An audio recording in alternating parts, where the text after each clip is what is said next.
Berikut adalah 5 larangan umroh bagi perempuan.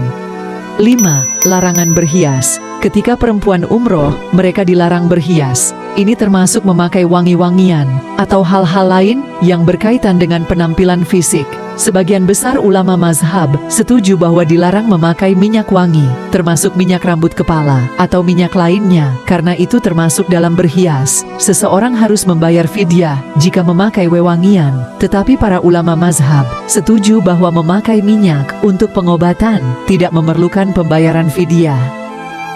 4. Larangan mencabut bulu badan dan memotong kuku. Memotong rambut dalam keadaan ihram dilarang oleh para ulama. Larangan ini termasuk memotong kuku dan mencabut bulu badan, termasuk bulu ketiak dan kemaluan, serta bulu lainnya di tubuh. Jika dalam keadaan darurat, dapat dicabut, tetapi perlu membayar fidyah dengan beberapa ketentuan.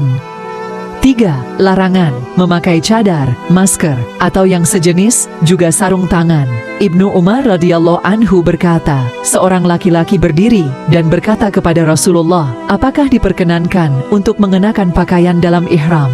Beliau menjawab, janganlah kalian memakai jubah, celana panjang, sorban, serta baju panjang yang bertutup kepala dan sepatu, kecuali seseorang yang tak memiliki sepatu, maka hendaknya ia memakai sepatu di bawah kedua mata kaki, dan janganlah memakai pakaian yang tersentuh kunyit serta waras, dan janganlah seorang perempuan memakai cadar serta sarung tangan. 2. Larangan berburu, membunuh binatang buruan.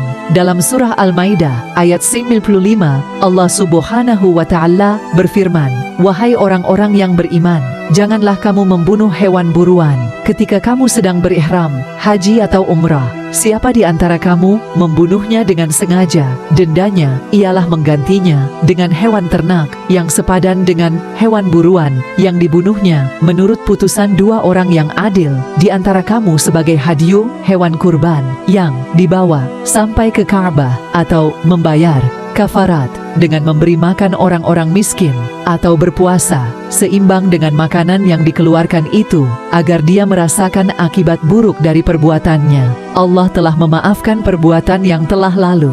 Siapa kembali mengerjakannya, pasti Allah akan menyiksanya. Allah Maha Perkasa, lagi Maha memiliki kekuasaan untuk membalas. Meskipun berburu binatang laut diizinkan, sebagian besar ulama mengizinkan pemotongan ternak dan pembunuhan hewan berbahaya. Namun, tidak dibenarkan untuk memotong atau mencabut pepohonan hijau di tanah yang dilarang.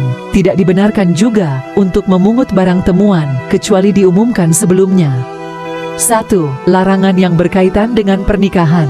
Meminang, akad pernikahan, menikah atau menikahkan, dan hubungan suami istri, jima. Para ulama setuju bahwa melakukan akad pernikahan dalam keadaan ihram dilarang, dan jika dilakukan, nikahnya tidak sah. Rasulullah bersabda, orang yang berihram dilarang melakukan pernikahan atau menikahkan, dan dilarang meminang. Terima kasih sudah menonton, semoga bermanfaat.